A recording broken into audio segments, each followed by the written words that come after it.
বর্ডারের যে অবস্থা, অনেক মেয়ে ছেলে আত্মনাদ করতেছে, স্বচক্ষে দেখলাম তাদের করুণ করুণ করুণ কাহিনী দেখে নিজের চোখে। তারা বলতেছে তারা ঘরে থাকতে পারতেছে না। জলপাইগুড়ি সীমান্তে বাংলাদেশের শরণার্থীর ভিড়, তৎপর বিএসএফ। বাংলাদেশে বিশৃঙ্খল পরিস্থিতি, অরাজকতার পরিস্থিতি থেকে রেহাই পেতে শরণার্থীর সংখ্যা বাড়তে পারে ভারতে, এমন আশঙ্কায় সতর্ক প্রশাসন।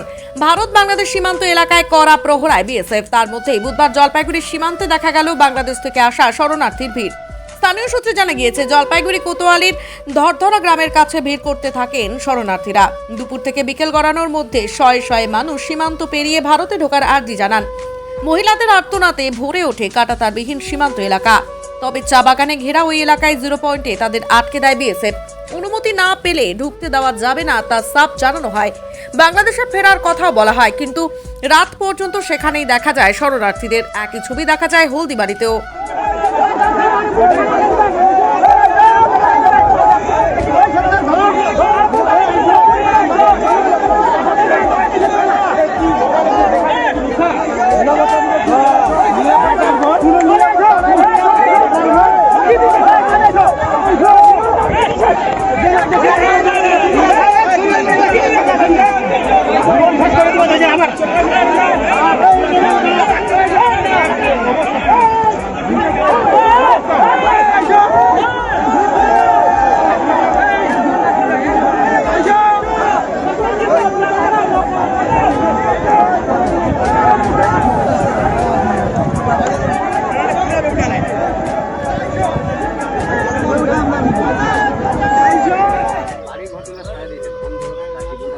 বাংলাদেশের লোক আছে।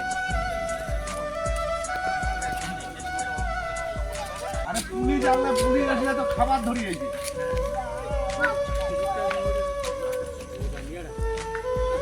আমার নাম নজরুল ইসলাম। কি দেখলেন দাদা এখানে? এখানে যা পরিস্থিতি দেখতেছি, মানে এটা তো সকাল 10টা থেকেই ঘটনা, যে ওদিক থেকে লোকগুলো ছুটে আসতেছে, যে প্রচুর লোক, এখানে কয়েক হাজার লোক আসছে। সেখানে হিন্দু মুসলিম না সবাই চলে আসছে ওদিকের অত্যাচারের জন্য। তো যা দেখলাম, ওরা বর্ডারে যা পরিস্থিতি বলতেছে ওদিকের লোক, যে আমরা বর্ডারে বিএসএফ এর গুলি খেয়ে মরবো, কিন্তু বাংলাদেশে থাকতে ইচ্ছুক না, কারণ যে অন্যায় অত্যাচার চলতেছে ওই হিসেবে ওরা চলে আসছে।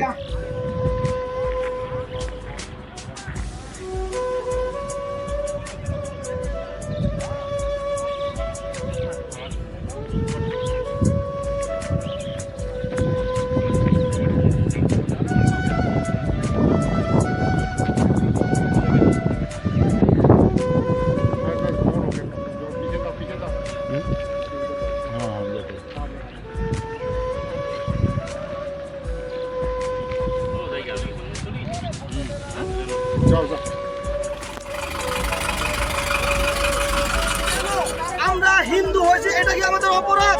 আমাদের বাড়িঘর কেন জ্বালা দিবে? আমাদের মন্দির কেন জ্বালা দিবে? জয়প্রকাশে আমি হলদিবাড়ি ছিটমহলে থাকি। আমি শুনলাম অনেক লোকজন বর্ডারে আসছে।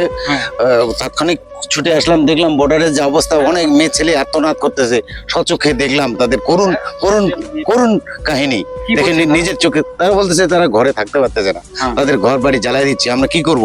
বিএসএফ কে বলতেছে ওরা আমাদেরকে বাঁচান, আমাদেরকে বাঁচান, ওরা আমাদেরকে মেরে ফেলবে, শুধু আশ্রয়টুকু আমাদেরকে দেন। ওরা আত্মনাদ করে এখনো 2-1 হাজার মানুষ ওই তারকাটা বেড়ার পাশেই আত্মনাদ করতেছে। আমার স্বচক্ষে আমি দেখলাম। কি চান আপনারা? আমি চাচ্ছি এটা দুই সরকার, এটা আমাদের ভারত সরকার বাংলাদেশ সরকারের সাথে করে এটা যেন দ্রুতভাবে এটা মীমাংসার পথে নিয়ে আসে। এই মানুষের আপনি তো ছিটমহলবাসী, একসময় ছিটমহলে। হ্যাঁ, এক সময় আমি 2015 সালে এই ভারতবর্ষে আসছি। তো সত্যি এইখানকার অবস্থা দেখে এখানে দেখে আমার চোখের জল চলে আসছে দাদা।